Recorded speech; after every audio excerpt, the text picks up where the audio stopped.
Hello po. First of all, in general, salamat po sa pagpunta. Alam ko pong Sunday, Family Day, tapos po ay Happy Father's Day po sa lahat ng father. And ayun, imbis na po nagpapahinga kayo dahil may pasok bukas, nandito po kayo para makiselebrate. Ay, holiday bukas? Ayan, holiday, wala daw pasok. Ako na nag-announce. So, una po, nagpapasalamat ako sa event place. I-mention ko lang po lahat ng naging part ng mismong event. Event place, Miss Tess Faltado, Miss Claire, Miss Veron. Venue styling, Dream Curators by Christine. Sa food, Tita Tess of Mika Bell Kitchenette. HMOA, si Tetay David. Coordination, Miss Grace, thank you po. And then, D-Day Photo and Video, Beyond Images. Flowers by Amara Flower Shop. Cake Abelay, Ate Abel at Kuya Randy, salamat po. And then, gown sa Taal, Tita Maylene. MC, Sir Adams, thank you so much po. So, I think uuwi na po yung aking mga teachers kasi po may mass pa kami bukas. So, ayun. Nagte-thank you po ako sa lahat ng teachers ko. Special mention ko lang po si Teacher G. Thank you po. Si Teacher G po ay one of the people who have been a big part of my foundation. Siya po ang naging teacher ko nung nursery ako. So, from reciting numbers 1, 2, 3, and 4, hanggang sa makarecite ako ng hundreds, thousands, si Teacher G po yung naging kasama ko. And then, si Teacher G din po ang kasama ko kapag nagpupunta kami sa contest, sa mga tulaan, declamation, and everything. Lahat po nun ay nagsimula po kay Teacher G. So, thank you kung nandito pa po. Thank you kay Teacher G. And then, third, my friends. Thank you so much.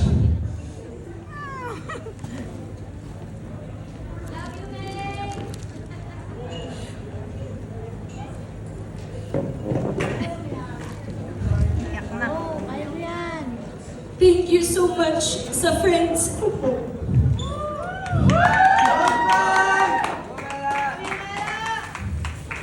Kasi buong junior high, hindi talaga ako yung friends.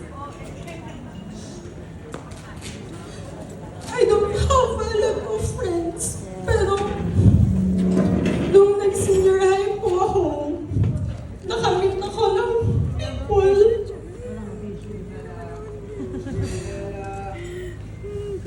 na naging malaking part ng group ko. Sa kanila, sa'yo yung makeup. Wala na tissue, may tissue dun. They witnessed different versions of me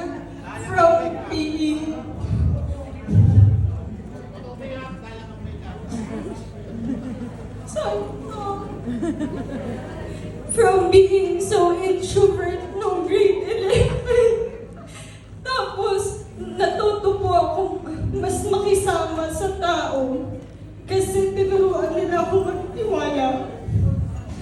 Kasi I really don't trust that easily on people. Kasi natatakot ako na baka pagdating ng araw, iwan lang din nila ako. Kaya ko naman yung sarili ko. So, ayun, thank you sa inyo. Natawa kayo dyan. Thank you so much. Hindi ko na kayo na-mention. Alam niyo na yan. Tapos, thank you din po kay Tita Rhea. Kasi po, lagi pong ready kapag kahit ng sasakyan nung nagpa-practice. And then, to my family, Ninong Ben, isang Ninong Ben. Ninong Ben, service, simula ng preparations pa lang ng debut. Thank you so much. Tita Liz, sa paghahanap ng gown at saka ay nung nagpuyat tayo kagabi. And then si Inay, laging nandyan kapag may practice ng rigodon. And then, ang tatay, taga-bukas at sarado ng gate kasi late na kami na uwi. Tapos ay si Benedict at si Kuya Gerhard, nandun ng isang gabi sa bahay kasi nag-ayos po sila ng frame sa labas. And then, Kuya, thank you so much. Asan po, Kuya? Ayan, kunwari hindi niya ako naririnig. Kuya, thank you. You've always been here for me. Kahit anong kailangan ko, lagi kang nandyan. Not just for today's event. Kasi po, nung high school, grade 7 ako, lagi akong kinakabahan kapag yung papasok ako ng school. Kasi hindi ako sanay sa big school. And then yun, hindi ko alam kung anong mangyayari nung high school. Pero nandun po ang kuya. Kapag may assignment ako, hindi ko alam. Kuya, lagi nandiyan ka. Hanggang sa debate, ang kuya din nagtutulong sa akin. Tapos pag may ipapaprint ako, ang kuya. So hindi lang sa araw na to ako nagtithank you. Kasi lagi ka nandiyan.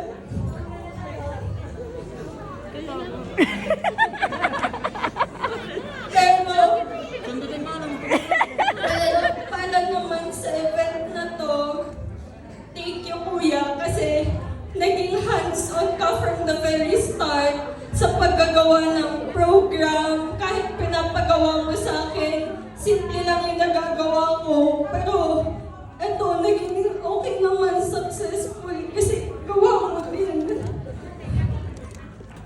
Ayun, thank you so much. Growing up video, kuya, magpiprint ng sticker, kuya, lahat, kuya, kahit may trabaho ka, kahit busy ka sa Big Ben, kahit kagabi, puyat ka sa Miss Lipa Tourism, nandyan ka pa din, ang aga mo pa din sa amin kanina.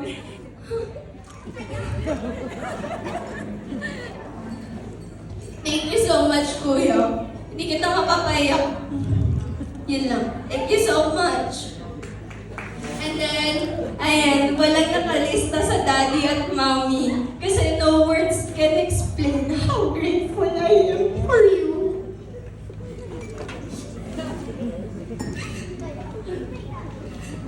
Tissue! Hindi ko alam kung paano mag-thank you.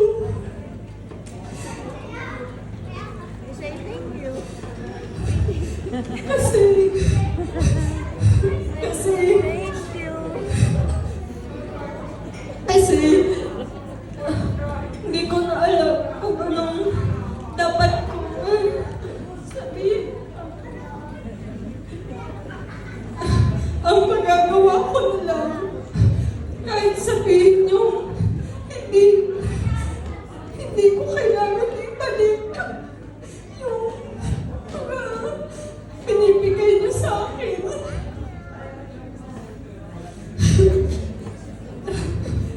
Pipiliin at pipiliin ko pa din maging mabuti at gawin yung best ko. Lagi. Kasi that's all I can do. Wala naman akong trabaho para bilhan kayo material na bagay. Hindi ko rin papapasti for good si Daddy. Kasi yun yung pinagkukuhanan din natin ng income.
Tapos nag-rap ka pa kanina, hindi ako napahiya, pareho tayo.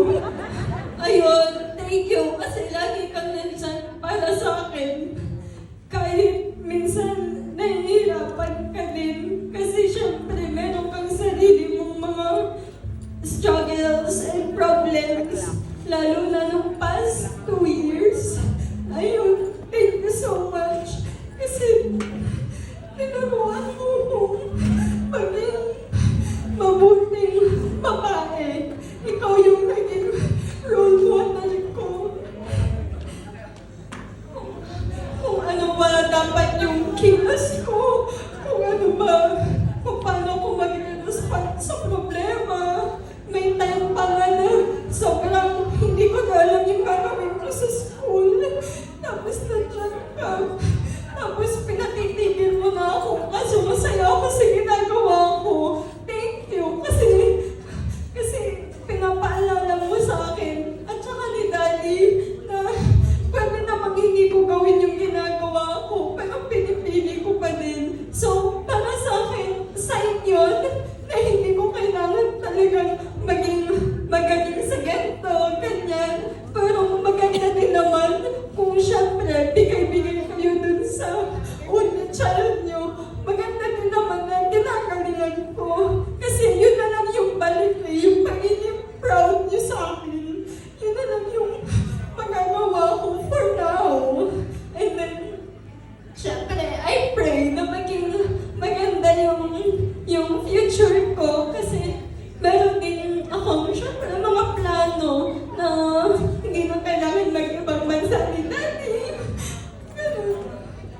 Kaya, thank you so much. Thank you, Mami, kasi nakakasama kita mula sa Bantagulan, sa Joke Time, hanggang sa TikToks. O diba, modern na kasi ngayon yun na yung tawag. So, ayun, thank you so much. Kala ko wala akong sasabihin sa inyo. Dami pala. Last, kay God. Thank you so much kay God. And everyone, lahat po tayo dapat maging thankful kay God. First of all, kasi nagising tayo today at na-celebrate. Thank you po dahil nasamahan niyo akong i-celebrate yung birthday ko na nairaos kahit nung May 16 talaga. Pero wala po kasing time nung May, month ng May. Kasi po, madami po kaming ginagawa. And then, ayun, meron po ako dito dalawang Bible verse. First, Philippians 4 verse 13. I can do all things through Christ who strengthens me. At sana po mabitbit nyo din yun. So from that Bible verse, yung di ko nagiging na madaming gawain. I have responsibilities nga po sa school as a graduating student, as SG president, as class president, and as an athlete. So madami pong gawain. And kung nandito pa si Coach Ricky, thank you so much, Coach. Kasi hindi na ako talaga nag-training. Hindi na ako nag-training kasi ang dami kong gawain. Tapos, naging punta pa sa Tibo preparations yung time ko. Thank you so much, Coach. Kasi alam niyo po si Coach Ricky, talagang kahit anong reason ko, naiintindihan niya. Siguro favorite niya ako, kaya ganun. Tapos kay Ma'am D, wala na si Ma'am D, chat-chat ko na lang. Andyan? Andyan?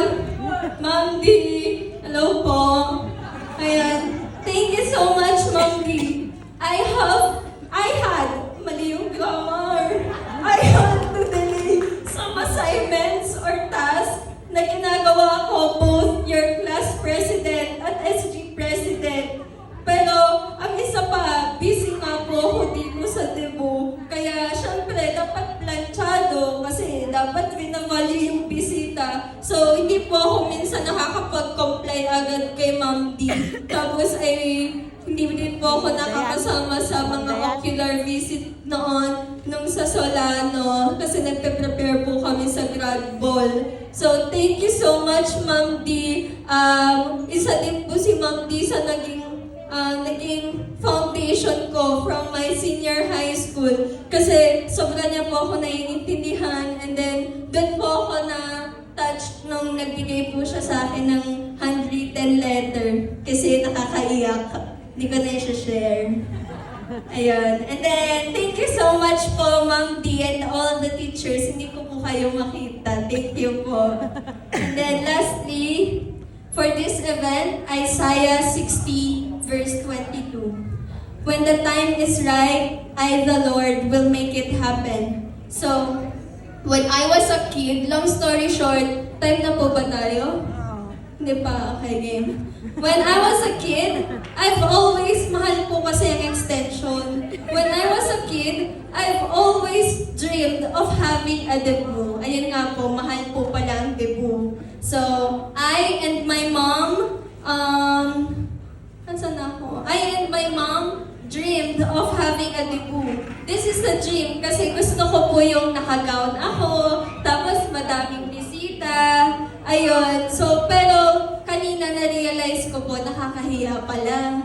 Kasi ang daming nakatingin sa'yo. So, ayun. Pero masaya po. And then, na-realize ko na I am with different people who saw different versions of me growing up. So, for these people, tahimik ka. For these people, maingay. For these people, joke time, bandagulan, ganon. So, thank you so much. I am very grateful for those people, sa lahat po sa inyo. Dahil kayo po ay naging malaking part ng aking growth and development until now, which is bibit-bitin ko po sa aking future.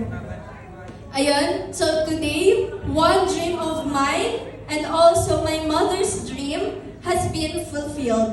Kahit hindi mismo May 16 siya naganap, I am beyond grateful. And dito na po papasok yung verse na Isaiah 60 verse 22. Now when the time is right, I, the Lord, will make it happen. And this is the right time for me to celebrate my birthday. So thank you so much po sa inyong lahat. Sorry po, umiyak ako.